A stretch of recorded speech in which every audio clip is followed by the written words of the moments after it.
Let's all go to the lobby. Let's all go to the lobby. Let's all go to the lobby to get ourselves a treat.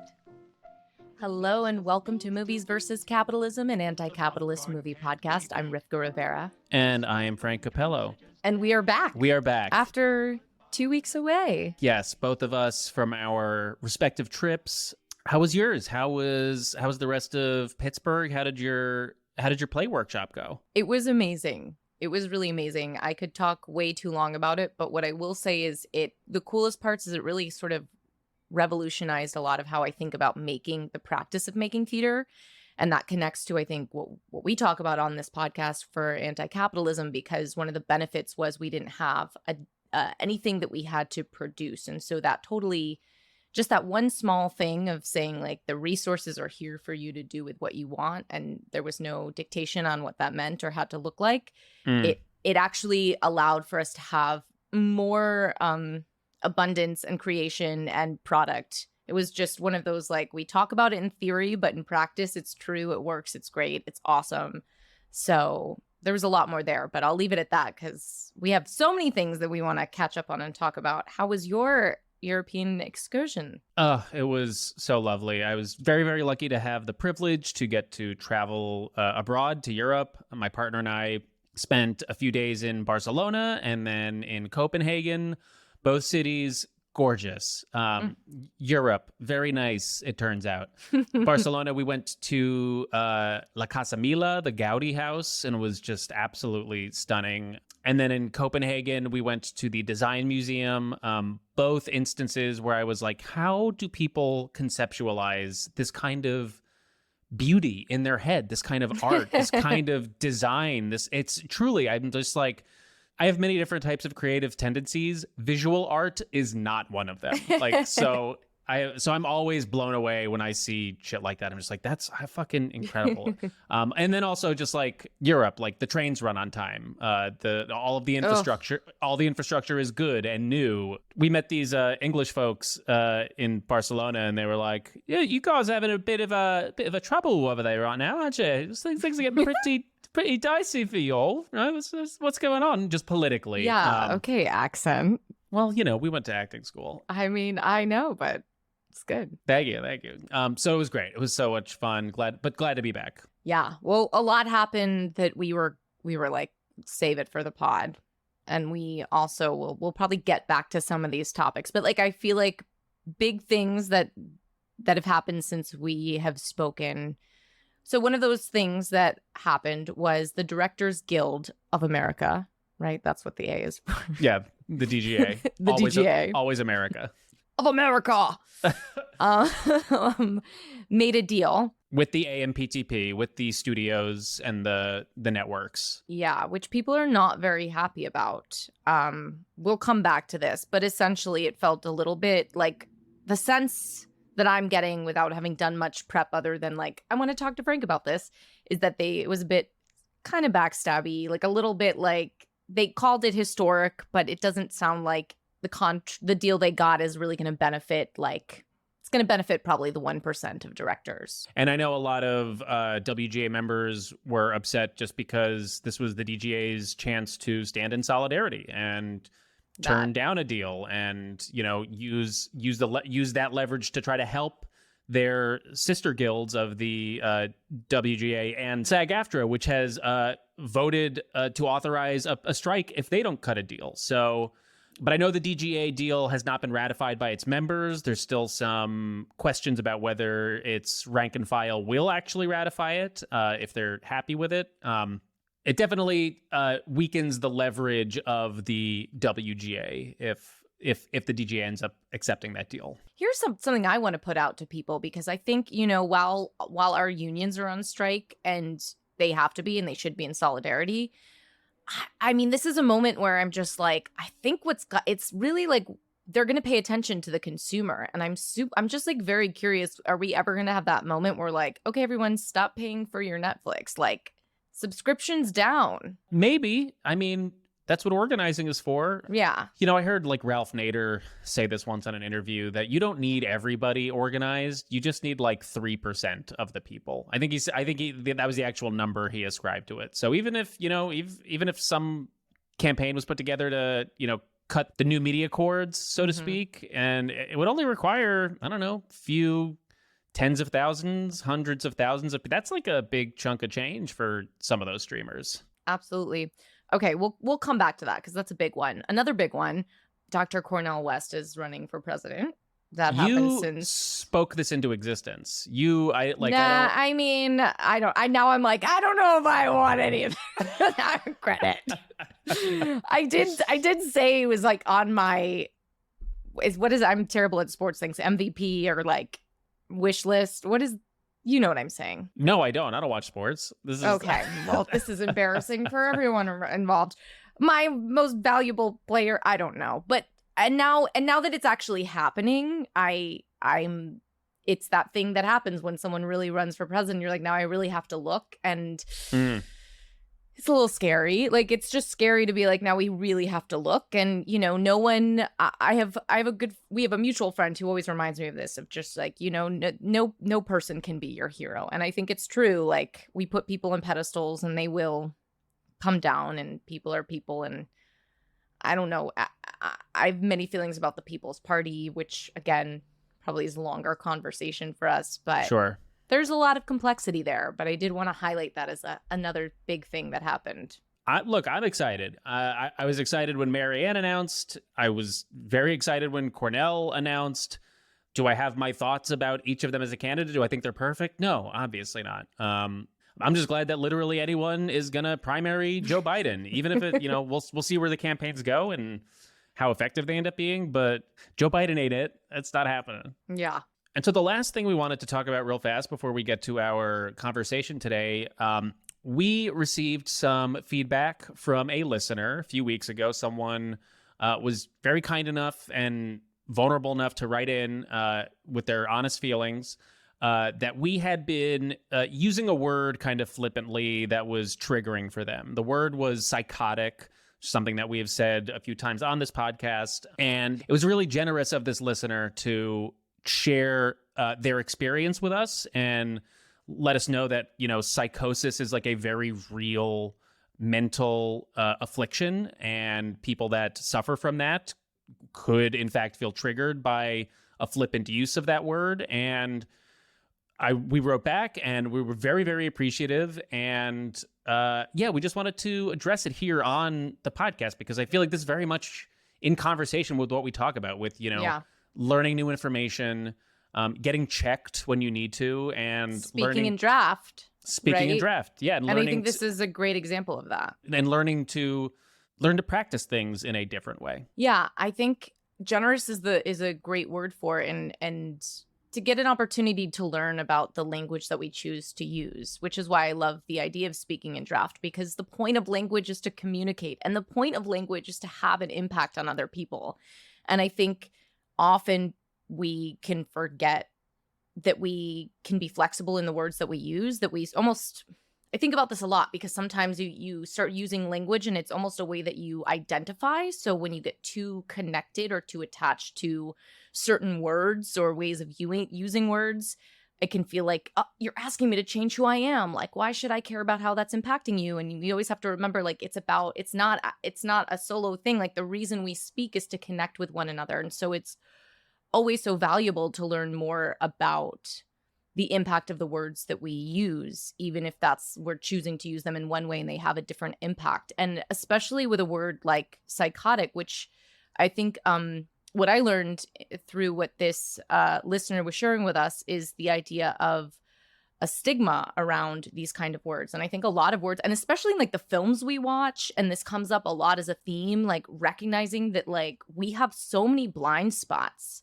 to how the like words and humor and ideas are used, and it's so easy to be like, well, I don't see that, so I don't give a fuck, like that's not a thing. And I think like truly when someone explains something, and if you really take it in and you really listen to it, how could it not change how you would want to use that word? It doesn't mean you won't make a mistake and use it again, but certainly, and I've certainly said psychotic and then been like, oh, I learned this new thing. I actually want to choose a different word here. And then you also get the exciting thing of like getting to choose different words. And I just think it's all around like a creative, useful thing. But to speak more to what that stigma was, because I did learn a lot, it's that for people who are like living with the real experience of psychosis, which can be terribly scary and really difficult and hard for the people who have to go through it, who have family members that go through it. When the word is used to describe someone who's very evil, which is kind of how we'd been using it, it was like an exaggerated tense of like, this evil character is psychotic for doing this thing.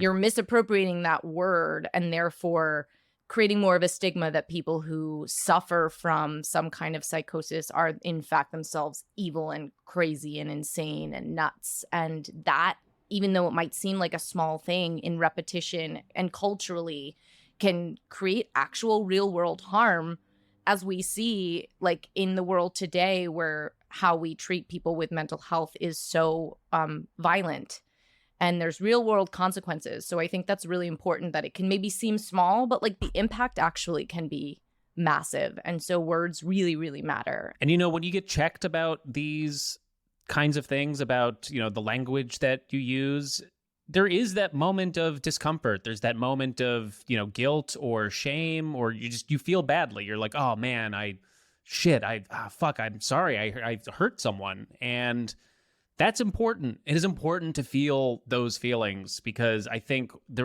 we see so many people. I think the people that don't want to change their language and people that are like, I don't fucking care, that's not my problem. Those are people who are so uncomfortable with feeling even an ounce of guilt or taking responsibility for like any harm that they have caused, like that.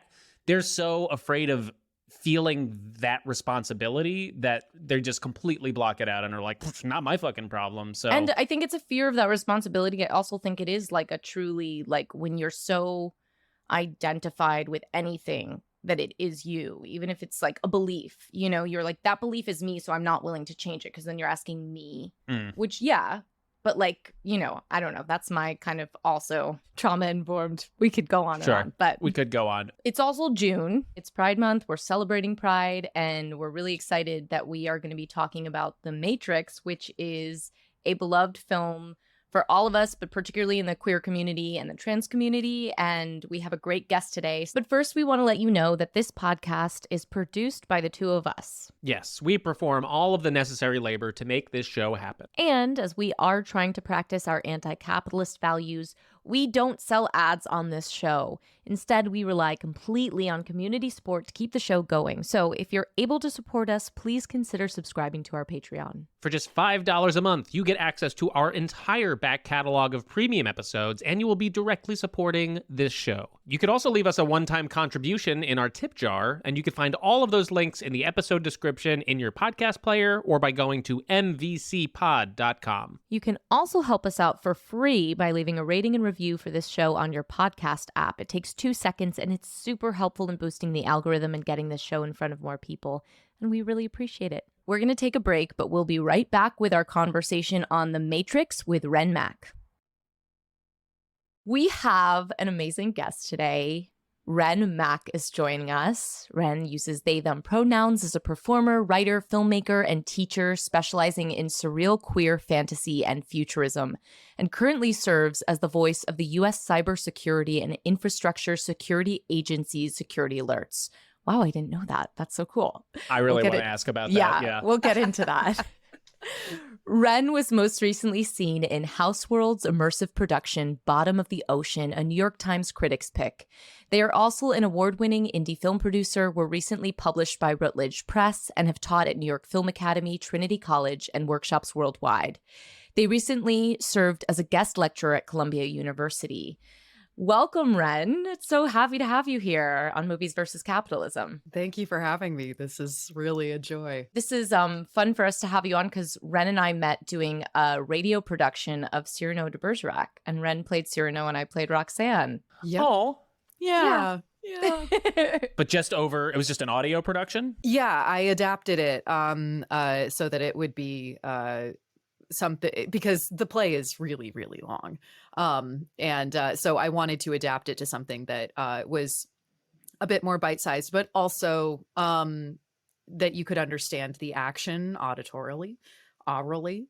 So I was very lucky to work with Standby for Places, which is a podcast play podcast. And so I was able to work with Rivka, who was absolutely incredible as Roxanne. Thank you. And we had a blast. We had so much making fun. that. Yeah. That sounds dope. I would love to listen to that. That makes sense for Cyrano, because Cyrano is such a lyrical play. You know, like it's all about words. So I'd imagine it translates well to radio. Well, and it's fascinating because so much of it is about his appearance, right? But it's about his perceived appearance. Like the majority of the play is people telling him, no, dude, you should just make the move. Like, you're not that bad looking. She's into it. You know, she even hints a couple of times that she might be into it. But he is the one saying, no, I am a monster. It could never work. So I think there's something kind of fascinating about letting the audience imagine what that is. Oh, yeah. So having a trans reading on that was something that I wanted to explore. I love that. Please send me the link. I would love to listen. Wren, this is our first time meeting. I'm very, very impressed by your pedigree. Although I do want to ask specifically about being the voice of the U.S. Cybersecurity and Infrastructure Security Agency security alerts. I know. So much security. Very secure. Are you the voice of the U.S. security state? Is that that what this is? Yeah, so I'm a Fed. So this is through a company called N2K. They are a podcasting company. They just merged with a company called the Cyberwire. So they do cybersecurity news. And so as a public service, they have taken, so they're called CISA. That's their acronym. And they've taken the CISA alerts and made them accessible for folks who would prefer to listen to it or just are visually impaired. So these updates are basically the intersection of international espionage and hacking. Okay. So the tea is piping hot. When I receive these notices, they're just wild. For example, right before the outbreak of the Ukrainian war, there was an uptick in what they call Russian state-sponsored cyber actors, which is to say hackers paid by the Russian state who were hacking into oil rigs that were American, but on foreign soil. And so in order to mess up production so that we would be more dependent on Russian oil. And so basically the alert was, hey guys, this is happening. Please patch your shit. But it's an interesting job. So they send me these alerts and I turn them around in like 2-3 hours. I love the visual of you like piping hot tea coming in. And then like I just see you like with your own tea and you're just like getting ready to just like literally. And trying to create the voice for it was so interesting because I'd worked with this company before on commercials for their podcasts and like bumpers, but I hadn't done like something like this that was more like news oriented. And so they kept like wanting me to we kept like trying to figure out, what the common language was for like, okay, they want me to be hard hitting. They want it to be faster. And so I like happened to be watching Independence Day and there was like a character that had like 2 lines that was like briefing the president. And I was like, oh, I'm just going to do that. So I'm basically doing drag of the FBI person in a movie to be the voice of an FBI agency. They were like, yeah, great. That's it. That's exactly the sound. And I was like, oh, okay. Wow. Like, all right, I guess it worked. So that is a delightful thing that I do. But it's a very interesting job. Well, Wren, want to dive into this movie that you chose for us today because it is probably one of the best movies of all time, probably one of the best movies for this podcast. You chose The Matrix for us to watch, written and directed by Lana and Lily Wachowski, starring Keanu Reeves, Carrie-Anne Moss, Lawrence Fishburne, Hugo Weaving, Joey Pants, Marcus Chong, and Gloria Foster. The budget was $63 million. It made $467 million worldwide and became a literal phenomenon. The story, if you haven't seen it in a while, depicts a dystopian future in which humanity is unknowingly trapped inside the Matrix. It follows a computer programmer and hacker named Thomas Anderson, aka Neo, played by Keanu Reeves, who meets a mysterious group led by Morpheus, Lawrence Fishburne, and Trinity, Carrie-Anne Moss, who unplug Neo from the Matrix, a simulated reality created by artificially intelligent machines to distract humans while using their bodies as energy sources. And on top of that, Morpheus also tells Neo that he's the one, a human prophesied to be all-powerful who will finally destroy the machines and free humanity.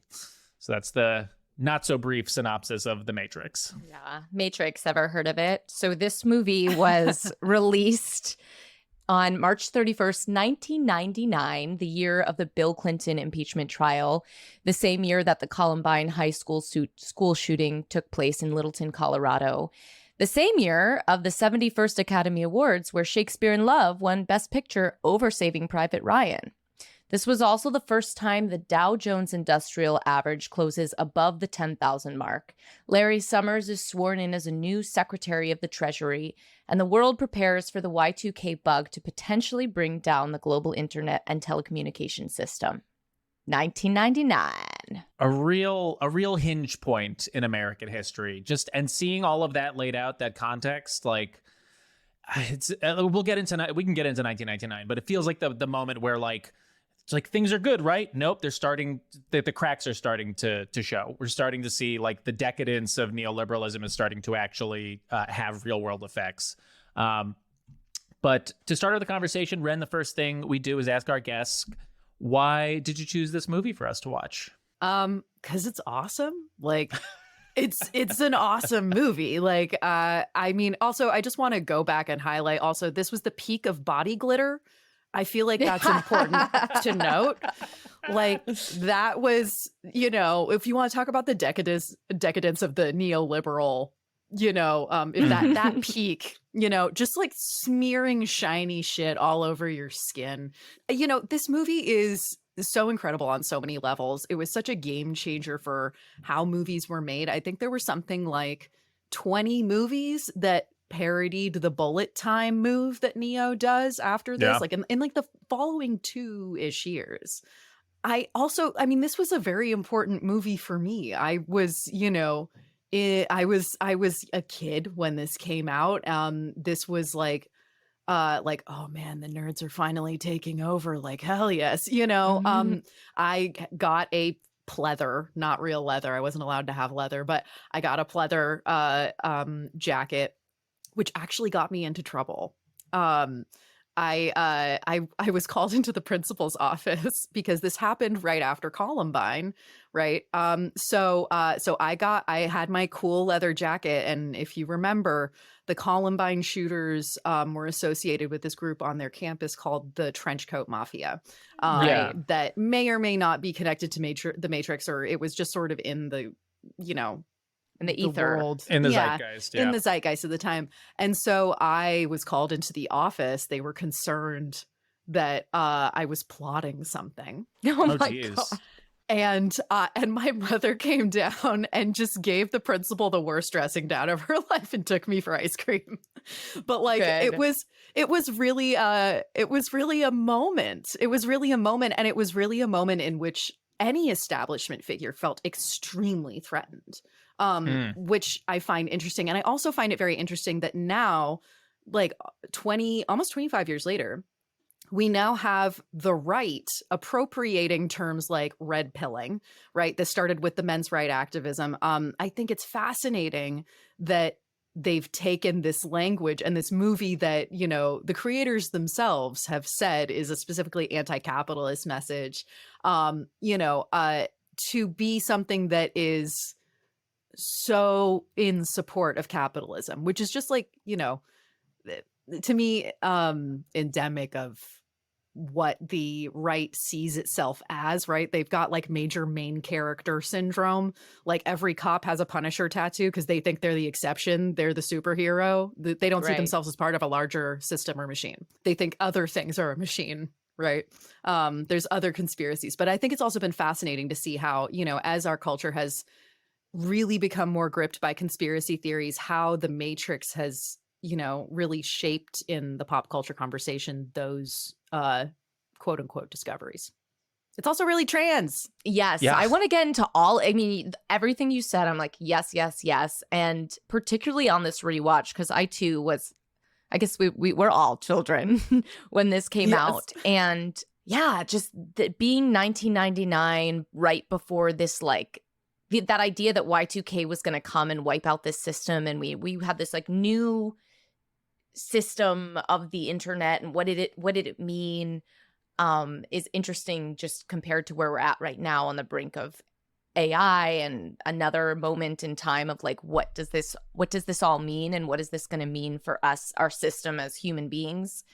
On this rewatch, I just, particularly in having been watching all these films through this lens, it just struck me as how unique and how important this movie is, that the enemy is a system, and that it's so rare to see that done so well, and like what that means for all the storytelling. And it is interesting, even in the movies that have parodied it or try to pick up on this is where they never really fully succeed, because they always sort of like seem to go back to making the enemy, but it's a bad apple human being who is just like their motives, as opposed to, no, the system is bad, but it's not inherently like necessarily evil, which is what makes it scarier. Like the system in the Matrix in this is like these machines who just want to take, to take over, but there's not like I'm like driven by particular greed or like some kind of particular like individualistic thing, which I think in every movie, like the function of that, I'm learning, is to distract from a system.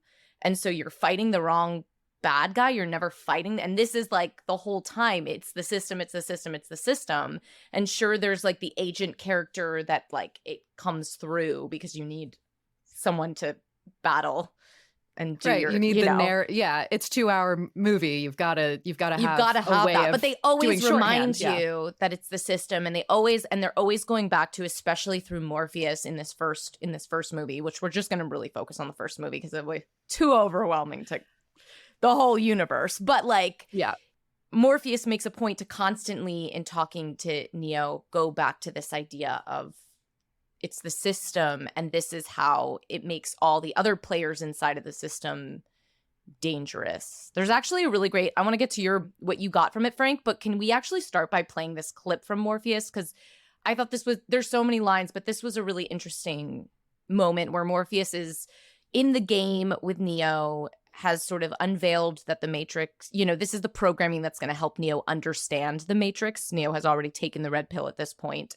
and this is part of Morpheus describing the system of the Matrix. The Matrix is a system, Neo. That system is our enemy. When you're inside, you look around, what do you see? Businessmen, teachers, lawyers, carpenters, the very minds of the people we are trying to save. But until we do, these people are still a part of that system, and that makes them our enemy. You have to understand, most of these people are not ready to be unplugged. And many of them are so inert, so hopelessly dependent on the system, that they will fight to protect it. Were you listening to me, Neo? Or were you looking at the woman in the red dress? Look again. Look again. Ka-chow. I mean, just stylish. I mean, the soundtrack, I think that's also what makes this movie so incredible, is that it's such a clear indictment of capitalism, and it's sexy. It's sexy. It is so much sexy. fun. Like, it's enjoyable. It's like, it's like a heart-pounding action thriller. Like, it just gets you going. Like, it gets you excited about it. But I also love in this quote that they talk about that, like, when he lists off all those workers, that's all working class people. He doesn't say CEOs. No, and it's so interesting in that idea, right? Like, I guess that's what I was like, wow, it's just like you can be good people stuck in the system and be part of the problem and be dangerous. Like, he's getting this idea of, and the camera pans to a police officer during that montage. It's like but this idea of that it just totally wipes away the capitalist narrative that you can have good capitalism and morally right capitalism. And the problem is the bad actors in a system, not the system. This is the antithetical to this completely. And at the very beginning of the movie, we have those cops chasing after Trinity, right? And like you have the agents that can make the jump after Trinity, and then the cops can't. The working class being limited by what they perceive to be reality.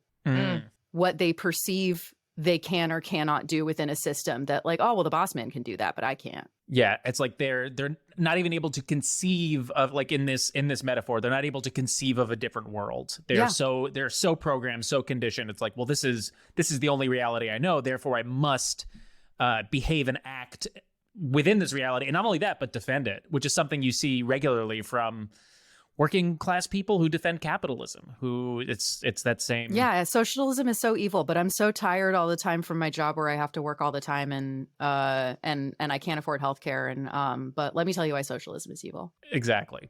That was I rewatch this movie probably once a year at the very least. It is a perfect movie. I think I've said that before on this podcast, but I mean it for this movie more than any. This is a fucking perfect movie from top to bottom. The filmmaking, and we could talk about like the movie and like the cool things and like the storytelling. That's been done a million times. I'm more interested in having the conversation about like the anti-capitalism, the whole red pill, blue pill debate, everything that is cropped up now from the cultural legacy of this movie. But really, I just want to start with like, this is a perfect metaphor for not only anti-capitalism, but like class consciousness specifically, because that is sort of what is happening to people as they are getting woken up out of the matrix. They are achieving class consciousness, which is they're realizing they are part of a larger system. They are part of a larger class whose enemy is not one another, but it is the ruling class, in this case, the machines. And I think it's so interesting that this movie has gotten so misinterpreted and so wrongly appropriated by the right. It's just like a little bit of context for anyone who's not terminally online all the time. The term red pill, which is what Morpheus gives Neo to wake him up out of the Matrix, he gives the choice between the red pill and the blue pill, has been appropriated by the alt-right, and this is from Urban Dictionary, meaning if you're red-pilled now, that means having become aware of the massive amount of leftist brainwashing and political pressure that is exerted in Western societies by social justice warriors, third-wave feminism, white knights, big companies, and mainstream media. So it's disgusting. Delicious.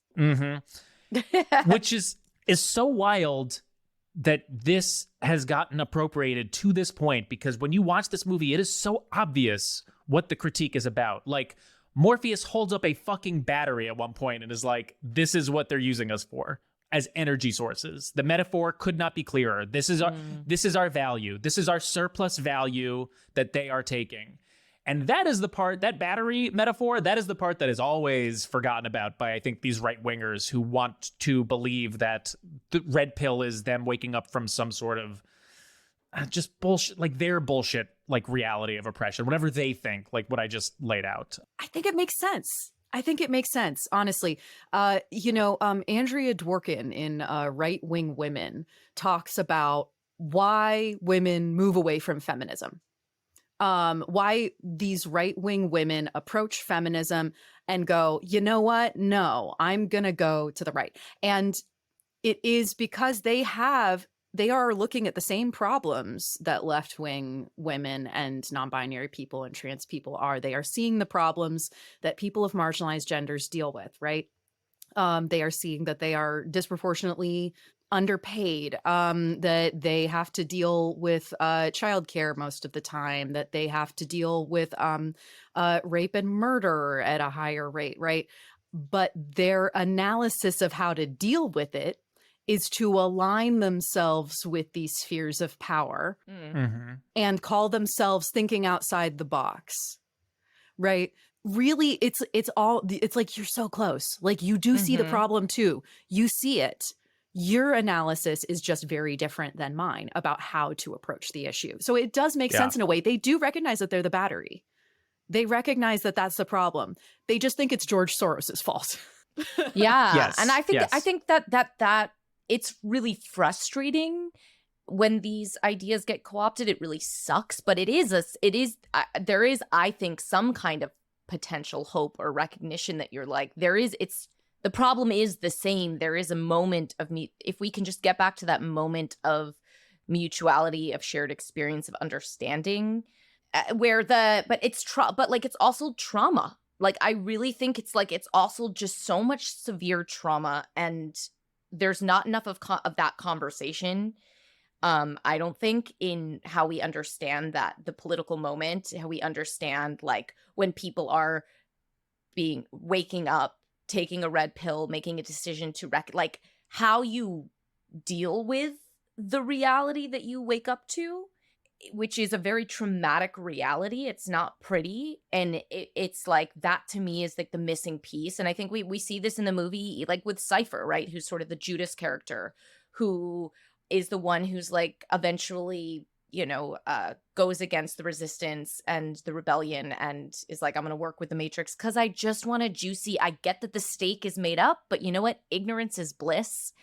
And I don't want to remember anything. Put me back in and make me rich. And that is the part that is so scary that this film recognizes. But it's very understandable and I actually think, in watching this, I was like, how could the rebellion have helped Cypher along better? Maybe where the film could have been better was like, because it would be easy to say that was like him as a human being and an individual. But like, that's a totally valid, honestly, like, trauma response to the reality of like, it looked really, he's like, this is not fun eating slop with y'all for 9 years, having to go with Morpheus is like being like, no, it's Neo's the one. Like, I was like, I'm kind of with you, dude. Like, this seems crazy. And he's pissed off, and they're not like, they make a mistake as the rebellion to not actually support and work with each other. Like, they continue to sort of silo this individual. And I don't know, I think there's a lesson there about like, it's trauma, something about like Cypher's like trauma response to that reality and the choice to be like, fuck it. And there's something, I guess, that I'm getting to there where we need to be better about that reality recognition, Well, he chooses personal comfort. He chooses personal gain. He chooses luxury. He doesn't want to be suffering in this world, which is a choice that a lot of people make. It's a lot of people in this world are like, yeah, I understand the system is shit and like the machines are evil, but like, I don't have fucking time to like help out and make things better. In fact, I might like do things that just help me because it's like, I'm all I have to worry about. Well, and it's really interesting because later Agent Smith talks about how initially the first Matrix was a happy world in which there were no problems, and humans kept wanting to wake up from it. They didn't buy it. There needed to be, even in the Matrix, there has to be misery. But I really love this point about trauma. And the right gets around that by like calling people snowflakes, right? So like, we're just not going to deal with it, right? But I think there's a really useful concept in Maoism about reds, yellows, and greens. Do you guys know about this? I don't. It's delightful. So the idea is that you've got greens, who are people who agree with you, right? Like us on this podcast right now, we all pretty much are in agreement. We probably have, our politics pretty much align, right? Then you've got, your yellows, which are people who see the problems, but they're not really sure if like, I don't know, revolution sounds like a lot, you guys, God bless. Do, work in your own lane, right? But like people who are not quite sure. We see this a lot with the trans issue right now, where people are like, yes, trans people deserve rights, but like, it seems like trans women in sports is kind of unfair, right? And that's where but like, those are people you can have a conversation with, right? Like, reds are people you absolutely cannot have a conversation with. They are not willing to listen to logic. They're not open to ideas. They are so entrenched in their way of thinking that they will actually double down on things that they maybe intellectually know are patently untrue in order to bolster their worldview. So we see this in people who like really support Trump. It's a cult-like movement where it's this leader, I believe in this leader completely, and I trust this leader completely, and whatever they say goes, even though I know it's not necessarily true, and a lot of this doesn't hold up under like, very light scrutiny. No, that's really fast. That's so fascinating. I was also just like, my brain just automatically started doing the math of like categorizing everyone I know in red, yellow. Yeah. Who are the yellows in my life? I have a lot of yellows, actually, as I was thinking about it, which I think is, like you're saying, a healthy thing. It makes sense, though, that the reds, I'm like, that is that's a total trauma response. It's survival because and it is what Cypher's doing. It's too painful. It's too hard to let in any kind of paradox, any kind of potential that I'm wrong, because if I'm wrong about this, what else could be wrong? It's going down. It's actually like, and we as a society and as a culture have so little tools around mental health, around, just community and solidarity that can help people start to be critical of their world in a safe way. And I do think that in these there is a level of safety you do need when you start to take the red pill, if you will, when you start to go down the rabbit hole, because it's gonna be fucking wild when you start to unpack this stuff, but it doesn't have, it can be liberating. But I do think that's like that it makes total sense that this was co-opted and that it can go in a totally different direction. It's like, it's why I'm so grateful. I belong to a group called the Red Femmes, and we meet once a week and we talk about some leftist reading, some theory, but we have a ton of wine and we talk about our lives. And I resisted going for a really long time because I was like, I don't know about a circle jerk with a bunch of people who agree with each other. Like, we should be in the streets doing shit. Like, why are we talking about it? And what I discovered was that it was almost like a form of group therapy. Like some of these things are so horrific and so difficult because what we specifically address is the intersection of Marxism and gender. And it is so difficult to approach a lot of the headlines that we see and the horror of the things that happen to people who are of marginalized genders in the context of class war, that you need buddies. You need buddies to talk about this. I think oftentimes when we're talking about the Reds, who are ironically people who would call themselves red-pilled, they are very isolated. Mm-hmm. They're extremely isolated. Yeah. Cypher is very separate from everybody else has a one other person that they're connected with on the ship, right? Whether it is a romantic relationship, a sibling relationship, everybody's connected to somebody except for him. And he says, he has a line about all I do is what he tells me to do, referring to Morpheus. Morpheus is really the only person he can be connected with. And that's a person who is like a very remote leader. Mm-hmm. So there is, I agree. There is, we've all seen these memes about, are you depressed or do you live under capitalism? Right. It's not to say that depression doesn't exist. It absolutely does. Everybody should seek help for what they need. But there is a lot in our environment that does not support our health, mental, physical, spiritual, emotional.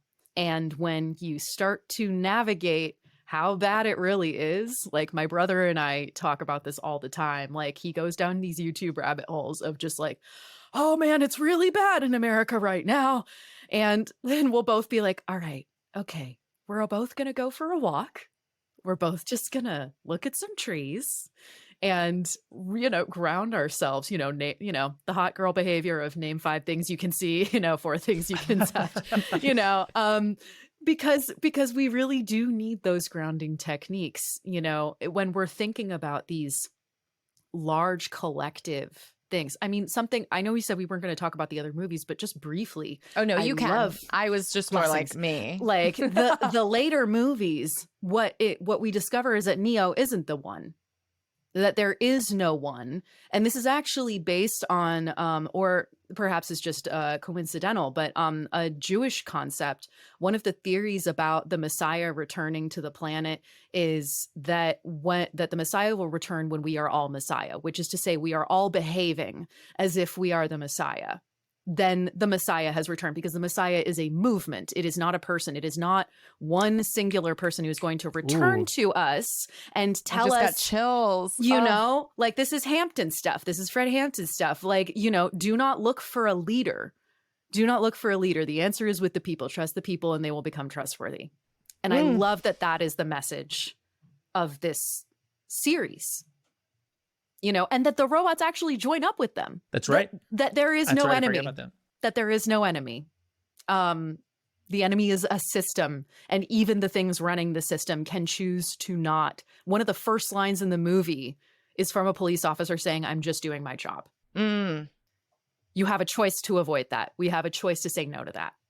It's a hard choice, but you can. Man, I had an anecdote to add, but I don't want to now. I'm like, that was perfect. No, that was good. That was, yes. I was just gonna say, just in terms of like having friends in like dealing and working through the mental strains that this system creates. I was recently having a conversation with a family member. Full transparency, I was dealing with like a pretty severe mental health issue earlier in this year. I was telling my family member about this, and you know, I work in political media now, so and there were a number of like things that were happening in my life that were triggering this, and I mentioned, you know, just like I was listing things, and I was like, this thing. Oh, and I work in politics now, which is also like kind of depressing. And my family member, who is someone who is not politically engaged, who does not like to think about the system, who is very much a cipher, was like, oh yeah, that's exactly why I don't like think about any of this shit, because you got sick once. That's why I don't listen to this. Like, I don't pay attention to politics. I don't read the news because this is what it does to you. And I knew that that's what I was going to get from them. And I pushed back and I was like, well, there's a way to balance. There's a way to be actively engaged, to know what's happening, to stay informed, while also staying healthy and and taking care of yourself. But I think it's such a common instinct for people to acknowledge that there's a problem, to understand that it's all very depressing, very scary, very overwhelming, but then to make either the choice consciously or subconsciously, I'm not going to engage with it because that's not going to be good for me. And like Rivka, like what you're saying, it's like when you actually go through doing that work and confronting all of these things, it is painful. It is scary. It can fuck with your head, but like it is so necessary, because like otherwise what, you're just kind of like booping through life, just like, I don't think about those things.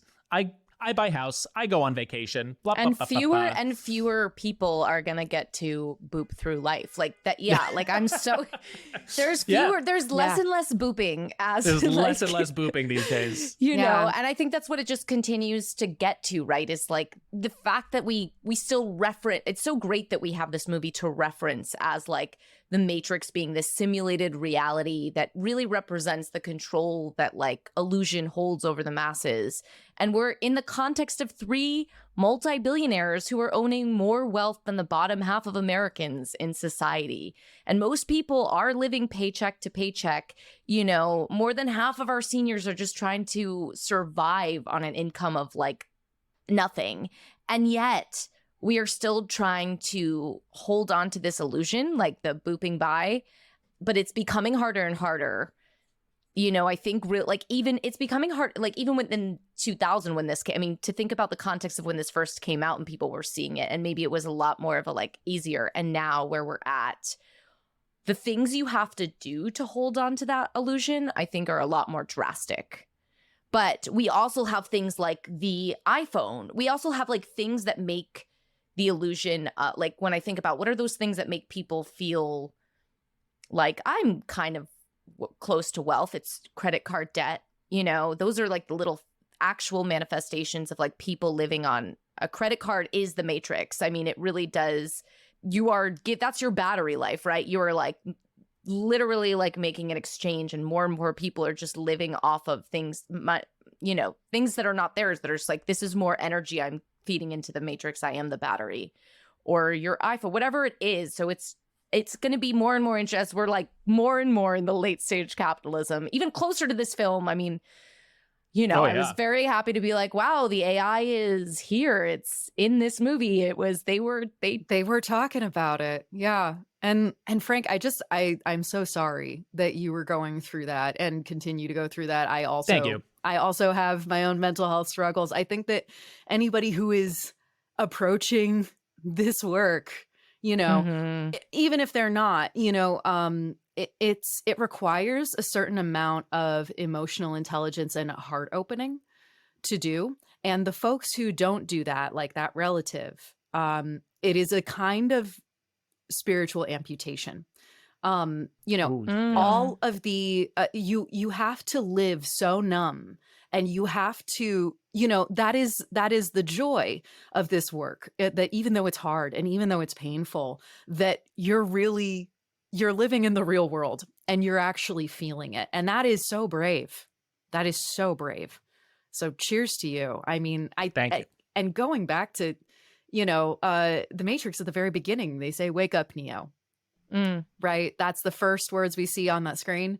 And everybody, before they were allowed to read the script for this film, they had to read Simulacra and Simulacrum, and that's the book that he hides all of his thumb drives in, and it's open to the page on nihilism. Ooh. And I love that. I love that that's where he is at the beginning. He is just dead inside. He's getting this dressing down from his boss, while outside working class people are just squeegeeing the windows, but they are on a precipice. In that same sequence, maybe 5 minutes later, he's out on the precipice and he goes, "I can't do it." And he goes inside. Our hero doesn't choose the adventure at first, and like, I want to say that to a lot of people who are listening to this and being like, I don't know, I'm on the fence, I'm a yellow. This seems really hard to do. It is. And it doesn't mean you're not brave or you don't have courage if you step away the first time or the second time or the third time, but that you keep staying open and you keep it open and you keep trying. That's bravery, even though you're scared, even though you're going through major mental upheaval and spiritual upheaval and sometimes even physical upheaval, right? Because that shit manifests in your body. We all know it, right? Which I think is also an interesting theme in this movie, of the Cartesian duality, the mind and the body. Totally. And also, well, let's get into, because I was really excited to talk about the trans allegory in this film, and also especially with you, Wren, and also just, because it was the first time, I know you had mentioned that, it was the first time I really watched it with that in mind. And so it was really cool to see. Let's talk about Thomas Anderson versus Neo. Ah, yes. And I mean, firstly, the artist is dead and so are their intentions, right? So the Wachowskis made this movie and they weren't out at the time, right? Mm-hmm. Even to themselves. Mm-hmm. And they have recently been quoted as saying, we set out to make an action thriller and we got our transness all over it, so it wasn't on purpose, right? But there is this idea, I mean, it's set up from the very beginning, from the very first interview with Agent Smith, where he says you live two lives. One of them is you work for a respectable software company. Respectability is very important to belonging to the Matrix, right? And we see this intersectionally. We see this not just with transness, but with racism, with ableism. Everything is about respectability, right? And polite society is always, code for what is more in alignment with white supremacy and capitalism and fascism and what is less. Mm-hmm. But then he's like, so respectable software company. And then the hacker alias Neo, where you've committed, I think he said something like every possible crime. Every cyber crime we have a law for. Yes, that is something perfect. Like that. I don't know. I have been like waiting for you to do that. I have been just waiting this whole time. So he has this duality. And a lot of this movie is about him trying to choose himself. There's they also that final scene where Trinity is kissing Neo or about to kiss Neo, and it's please stay with me. The lighting is almost like facial feminization surgery. He is a very feminine action hero. He's wearing heels. He's got that swishy dress like trench coat. He doesn't know what's going on most of the time. Like, he's just known for saying whoa a lot, you know? Like, he's like freak. He's like, he's emotional. Like, this I mean, like, when you think about like Tank and his brother Dozer, they cry. These are very muscly, masculine dudes who are crying in 1999. Like, Yeah. this is, you know, it really messes with gender. Switch was also supposed to be a trans character. Switch was going to be a man in the real world, and then in the Matrix show up as a woman, and then they wound up casting it as somebody who was androgynous. Because, you know, they said after editing from Warner Brothers, right? Yeah. Which I understand in some ways. I don't know if the world was ready to understand what that meant, and it might have just been confusing to a lot of people who aren't familiar with the trans conversation. But there is really an idea of waking up. I think that, you know, a lot of this is Jules Joanne Gleason from Transgender Marxism. Our experiences of transition often force us to confront the ways that much of what was presented to us as natural and inevitable are actually flexible and can shift more than people realize. And I think that's why we see so many trans people at the forefront of class war and at the forefront of this struggle, because there just isn't an option. You know, a lot like certain characters in the Matrix were born outside of the Matrix. They didn't have the option to live in a dream world. And that is that numbness that I was talking about before too. I myself had that experience of it felt the first time I did something gender affirming for myself and felt brave enough to go outside my house wearing it. I thought I was tripping. Colors were brighter. I could see like every leaf on every tree. It felt like my whole chest was just opening up. My heart was opening. The best way I could describe it was like I had just stepped into, and this feels like a set from the Matrix, a very bright room with the light source so close to the door and so large that I couldn't even see the shape of it yet. Wow. And I was like, has everyone else been living like this whole time? Huh? Everyone else has been feeling this good in their bodies and nobody told me? Like, you know, it felt like my sense of reality had just broken. Wow. And that is, there is something about that. And I think this is any marginalized group, any group that has had to deal with, because it's not just like, oh, like transness inherently, you know, makes us predisposed to revolution. I don't think that's the case. But like, I just want to list off a couple of statistics that, you know, 30% of trans people live below the poverty line. More than 10% of trans people have been evicted for being trans. The unemployment rate in the trans community is double the cis communities. 44% of trans people who are working are underemployed. You know, healthcare is often inaccessible, unaffordable, and that is growing by the day. As we just saw in Florida this last week, this is now 80% of trans adults cannot receive care. It's not just kids, and it's the majority of adults. You know, trans people are disproportionately policed and imprisoned. This is materially, the system is not working for people who do not play into, who choose not to play drag in the way that everybody else plays drag, right?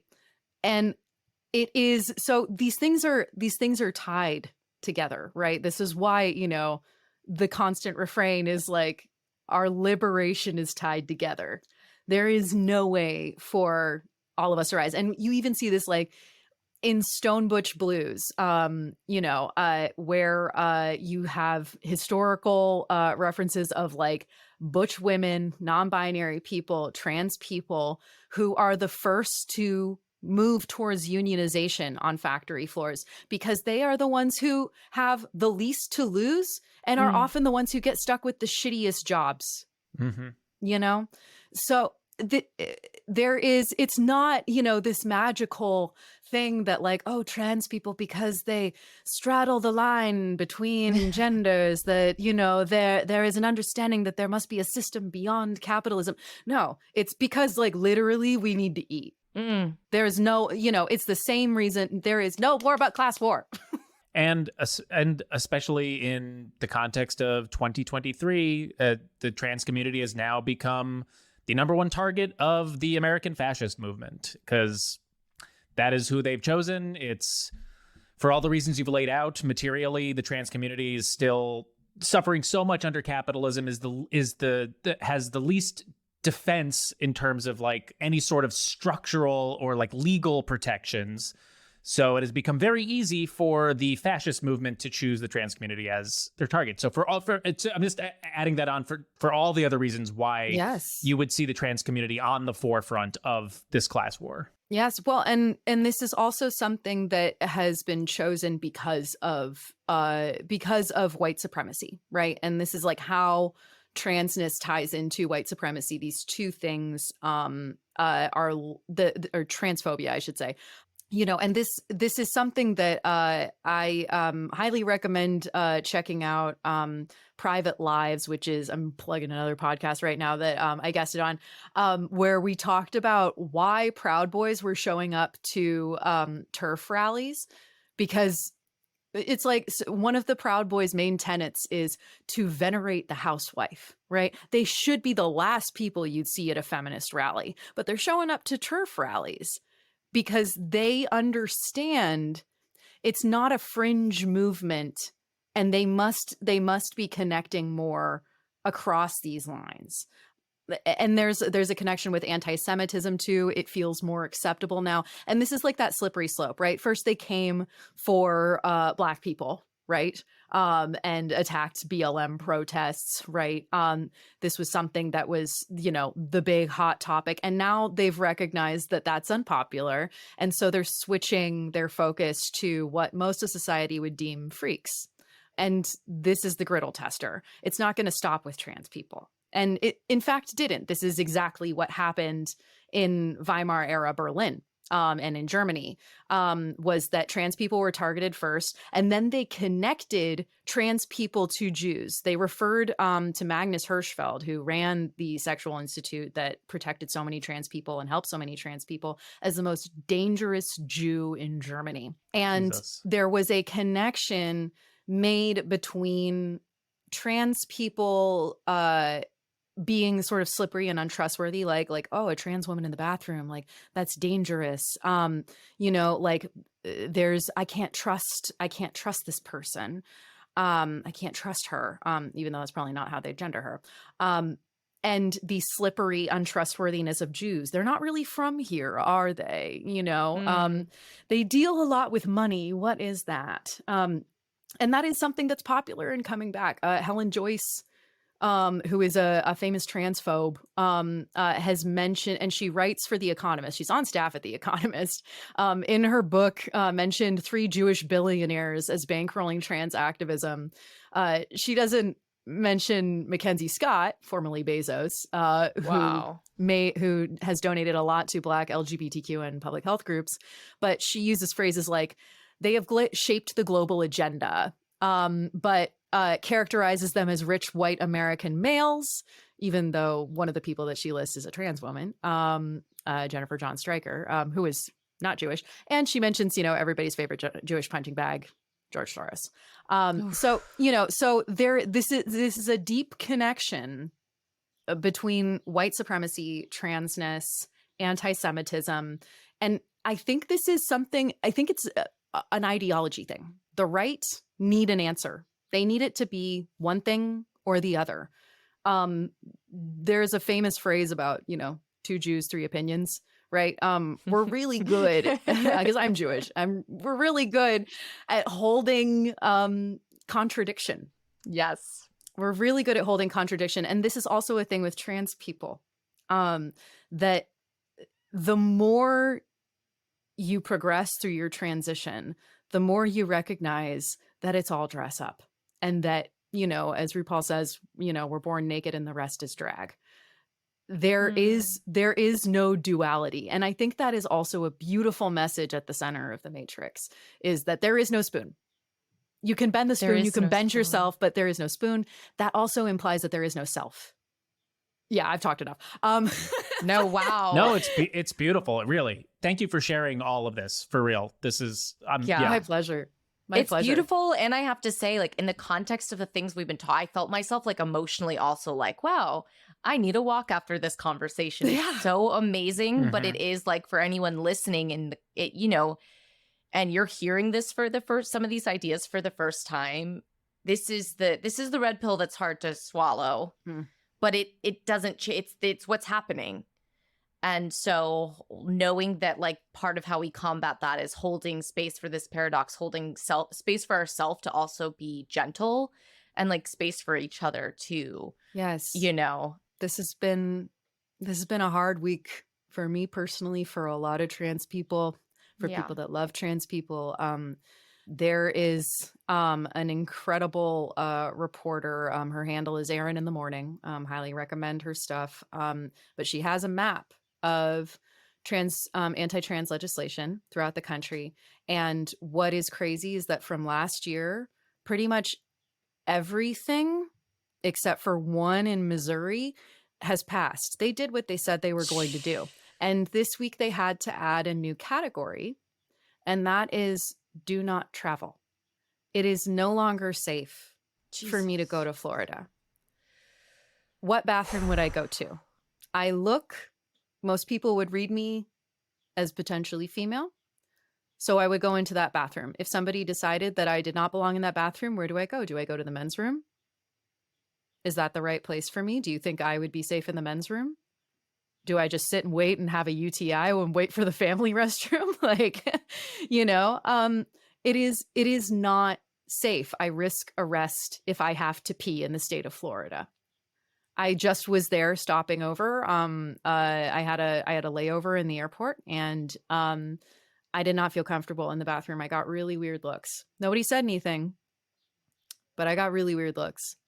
And I'm not even, you know, I am not somebody who passes as anything, you know. It is hard to watch the news. It is hard to scroll through Instagram even, you know. It's really fucking hard right now. I got to take breaks. Yeah. I need to nourish myself. I am, you know, I am pulling out everything in the book to take care of myself right now. Yeah, and this is a moment to come in and help these communities for our trans brothers and sisters. And if anything's like, that's kind of that solidarity piece, right? Of like, there's so much happening, but the moments when you can, I think that's also one of the best things you can do for like your own humanity, is when you can reach out and be in solidarity, not only on the front lines, but also for your friends and just in heart space. And this is on purpose. They're throwing shit at us so fast and so hard to make us feel overwhelmed. They know what they're doing. And to allow yourself to succumb to despair. And I don't mean to lie down and cry about it and then get back up. I mean to succumb to despair, which is to say, be that relative that says, I just can't be politically involved. That is how they win. They make you numb yourself. They make you amputate yourself. It is so hard to keep feeling things. You have to take care of yourself. That means taking a break. If that means no longer reading the news for a while, that's okay. Take the time you need, because this is a marathon, and we need you. Not being political, that's political. That is everything is politics. And that's something. And it is privilege. Oh, big time privilege, for sure. Yeah. The ability to ignore these things is a privileged position. Of course, you're still in a lot of pain. You're in a lot of pain, and I'm sure these things affect you too. But if they don't affect you to the point where it's threatening, like I said earlier, your livelihood, your housing, if it's just that it makes you feel bad, consider not numbing yourself as a gift to yourself. Even if you're not doing it for us, do it for you. Don't let them kill your spirit like that. And conversely, I know we've talked a lot about and again, thank you for sharing. I'm sorry that this has been such a fucking hell week and year and everything. I'm sorry for all of us. We all have gender. We all have it. Yeah. Sorry. But since we've been talking a lot about how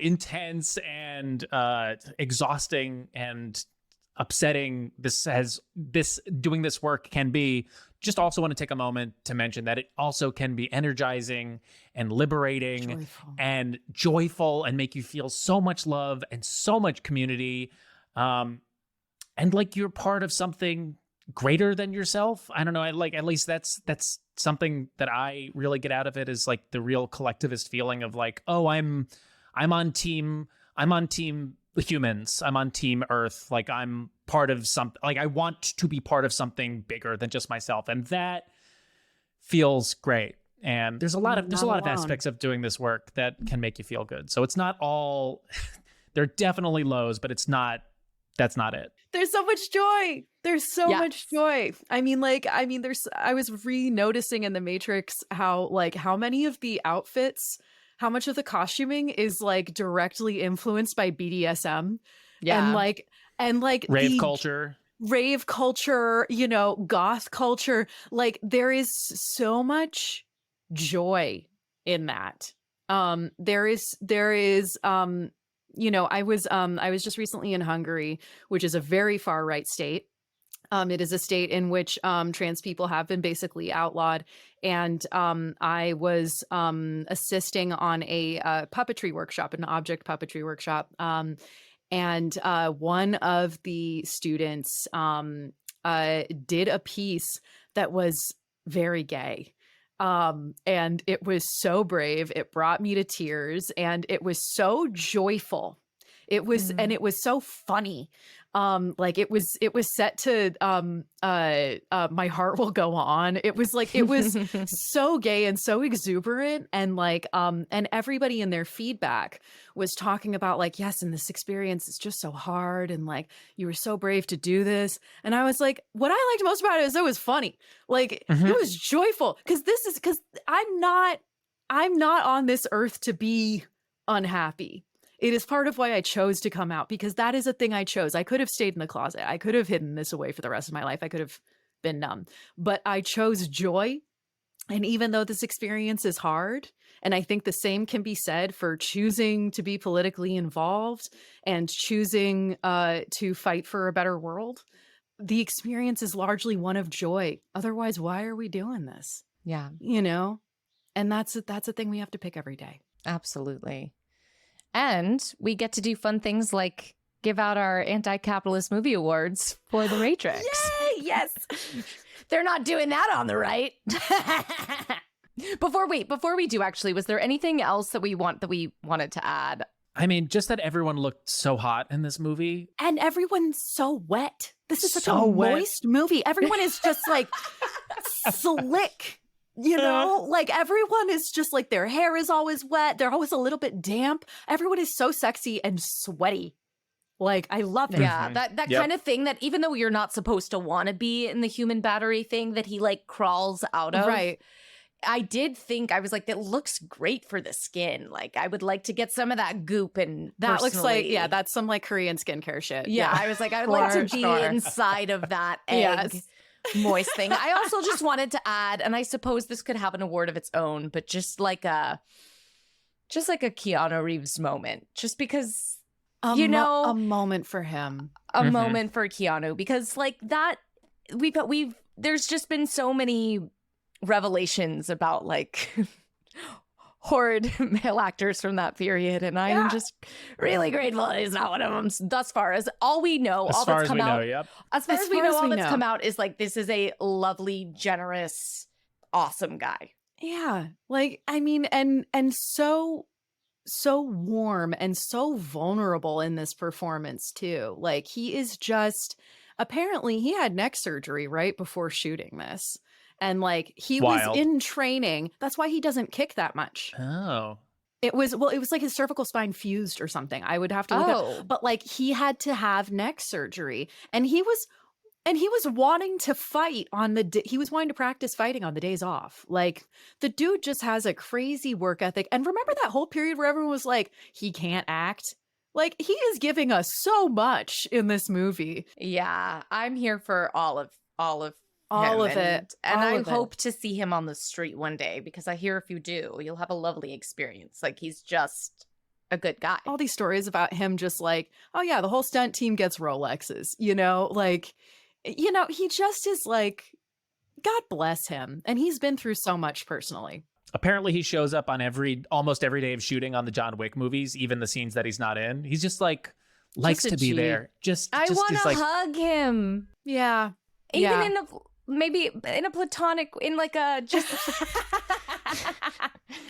In maybe a worker sexual, solid, but potentially in like a in in a worker solidarity way. Yeah. Yeah. Really, really solid hug. So it sounds like he's getting the awards. He's getting all of them. He's getting every single award. And I was going to say, I could continue this conversation for several more hours with you. This has been so wonderful. This is so I would fun. love to have you back to do another movie at some point. I would love this.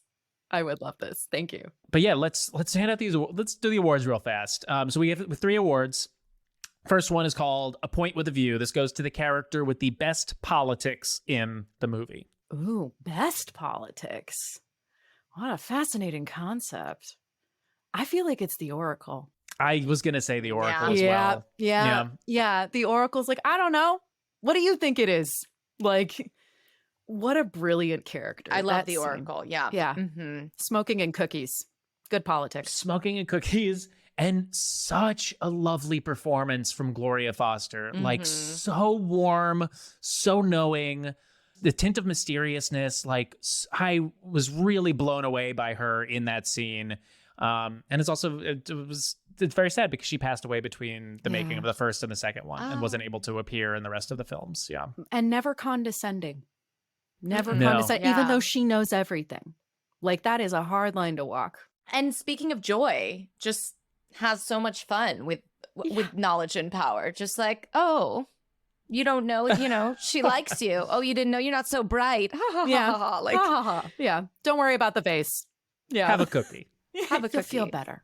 Our next award is Despicable You. This goes to the character with the worst politics in the movie. Now, my instinct would be Agent Smith because he is the agent of the Matrix, but I don't think so. I think it's Cypher. I think it's Cypher. I think Agent Smith actually has some very interesting politics. And he says, he has a whole speech about, I want to get out. And he's actually rebelling. And the other guys come back in. The other agents come back in and are like, what were you doing? Like, he also is trying to escape. Cypher's the one who wants to stay in. He's the only one in the entire movie who's like, I choose this. And Yeah. Smith's little metaphor about how humans are the virus, like, Not a mammal. it's not a mammal. You're actually a virus. Like, it's a hyperbole, and humans aren't inherently the virus, but like, he's describing humans in like within capitalism, basically. Nature is healing. We are the virus. We are the virus. That little slogan during the pandemic. Yeah. Yeah. So it goes to Cypher, I think. I guess it goes to Cypher. I don't know. This watch through, I just felt a lot for Cypher. I felt like the movement let him down. I felt like Cypher could have been saved, but Yes, but he starts as a red. He starts the movie as a red. Like, he's already self-isolated. He has a weird ass scene with Trinity when they're bringing him food. Like, he has already, that scene with Trinity, I'm swayed. if we're talking about the unity of time of just within the movie, I don't think he's salvageable. I think there's maybe like fanfic we could write pre-movie, in which he was salvageable. But he starts off, he's already got this plan in place. He's already decided. Yeah, I feel he's a for him. lost I think that, like, yes, we should always reach out to those who are isolated in our communities. This guy, I don't know if we could have reached him. No, I forgot about the scene with Trinity, and yeah, he's such a creep. And He's a creep. like, Yeah, he he's like, straddles you didn't her. like me. Yeah, gross. He straddles Okay. her when she's under. Yeah, no. Sorry, Syph. Yeah, You're sorry, gone. Syph. Just really quickly about this movie's structure, the very, very first thing you hear and see is the phone call between Cypher and Trinity Right. when she's watching Neo, and he's like, oh, you better watch out, and there's something like that. And then after the agents find her there, she escapes, and one of them says, like, now we know that our source is real. Like, so they're already hinting at Cypher's betrayal in the first, like, In the 5 first- minutes of the movie. And he says It's- something creepy there too. He's like, "Oh, you really like him," and she's like, mhm. "Shut up." Great Joey Pants performance, too. God bless. My guy, Ralph Yeah. Cifaretto, to pour it out to the real one. Yes. And our last award is A Star is Scorned. This goes to the supporting character that this movie should actually be about. Tank. Yeah. I'm sorry. This is also, I have a crush on Tank. I have a major, like, Very hot. so very hot, all clavicle acting. I mean, the clavicle is pristine. I mean, just like, it's just so many feelings, so much joy, so much hope. Like nearly on the edge of tears all the time. Like just a king. And Marcus Chong is very good in this movie. He's so Beautiful. charming. He's so chill. Like, everything. He's just like chill. He's just like, I got this. I'm the dude who just like plugs everyone into the Matrix. No big deal. Nearly gets killed, comes back, saves the fucking day. Like, and does not get like a crazy cutscene or, you know, like wild music. Like, it's just very everyman, actually. I'm also going with Tank because Marcus Chong got cut out of the second and third film because because he asked for more money, and they you haven't heard. Everyone is aghast right now. Yeah, you never heard the story. That's why Tank doesn't appear in Reloaded or Revolutions, because I looked up a little bit about this beforehand. He was offered $250K to appear in both of the sequels, so that would have been $125 a piece. He asked for $1 million total, and they were like, "Fuck off, you're not in the movies." Considering what they made, the stats you said at the beginning of this, that's a drop in the ocean. It's nothing. Oh my God. Okay, where was Keanu for this? Why didn't he save everybody all the time? Yeah, Keanu. Keanu. My hug might be. The story gets a little murky. He accuses like the Wachowskis and Keanu of like conspiring against him, and then they and then they do a thing where they're like, well, actually he was volatile on set. So it's like a whole very messy kind of thing. Yeah, messy Classic. mess. Okay. Yeah. I'm going to give it to the child who says, "There is no spoon. It is not the spoon that bends. It is only yourself." I want like It's a that. good one. And also, like, what is like? I also want a movie just about the waiting room for the Oracle. Like, to me, it was giving audition vibes. It was giving very like very much. We're all auditioning to be the one. They're all like, I'm like, I he know. walks in and but they're all showing off their superpowers for each other in the I know, waiting everyone's room, saying which la I'm la like, la la la la. Like, I can bend a spoon. What can you do? Like, oh my God. intense crowd. Wow. Yeah, pretty much. So like theater camp for the perspectives. That would be a great movie. Yeah, for messiahs. Yeah. For Messiah. So we could keep going on, and we will. We'll have you back. But before we totally wrap up, and you've already touched on this throughout our conversation, but we love to talk about what are some of the ways in this real world, in this matrix, if you will, that you fight the good fight, that you get to live your anti-capitalist values in your day-to-day life. Yeah. Well, firstly, I post a lot. And that really helps because everybody already agrees with me. I mean, The like greens. the greens. But I do think, I've been surprised lately. For a while, I was like, I had cut down on like the amount of political posting that I did, or awareness or education posting that I was doing. And then it came to light that there are people in my life who needed that and were missing that. And I am also an educator. I'm, as we mentioned at the beginning, I'm a teacher. I believe that the form is the function. The way you teach something and the way you make art is how the art itself comes out. The rehearsal process tells you a lot about how the piece is going to be made. And so, I focus a lot on inclusivity practices in the classroom, because these are not every acting student is going to grow up to be an actor, right? Like as in undergrad, which is primarily what I teach, some of them may wind up going on to be agents, to be casting directors, to being directors. These are people who are making decisions. And learning how to fight oppression from the beginning in the classroom, I think, is incredibly important. I also, I do things like this. I talk to people a lot. I have been surprised at how much my visibility has done. For a long time I thought, oh, this is something that, my transness is something that I is just for me. It doesn't, other people don't need to know. I can just dress up at home, or I can just do things that feel affirming at home, but nobody else really needs to know. And I was stopped by a student at Pride, spotted on the street, and they said, "Where were you? We needed you. We needed to see that it wasn't just like cis white gay guys that were making it." And I realized that I had to have skin in the game. I couldn't just help people without helping myself. So this sounds kind of, silly to say, and maybe full of myself, but like just being myself. And I say that because I want other people to do it. The more you are just you, the more you give permission to other people to be liberated and get themselves liberated. I also donate money. We live in a capitalist society, and money is very important. And I just want to plug one organization. I'm not associated with them. I just would love it if listeners would give. This is the Southern Trans Youth Emergency Fund. It's being run by the Southern Equality Movement. This is making sure that trans youth are supported in states where they are losing their health care.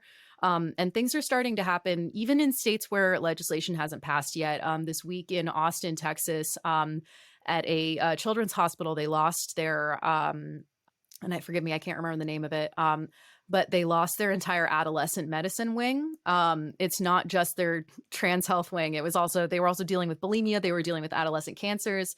The whole thing shut down in advance, in anticipation of legislation.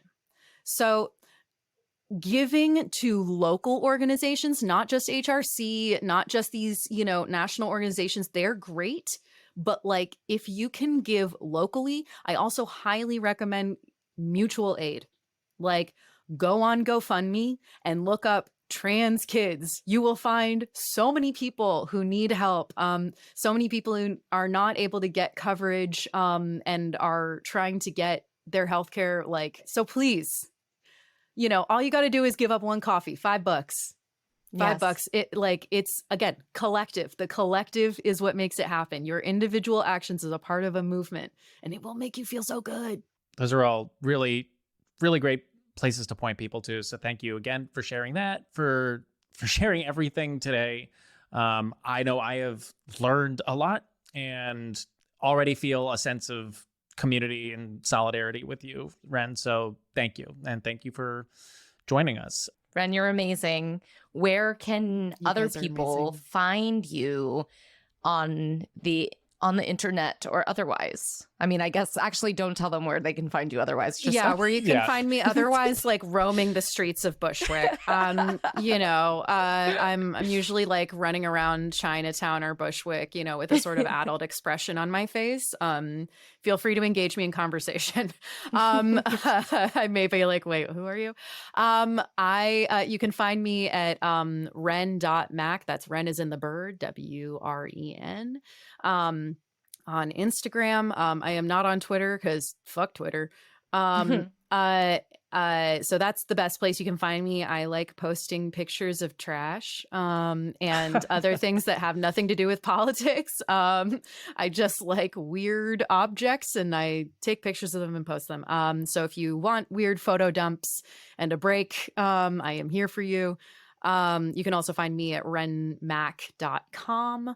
And you can also check out the CISA Cyberwire and 2K alerts, if you really want to hear me talking very seriously about cybercrime. A lot of options.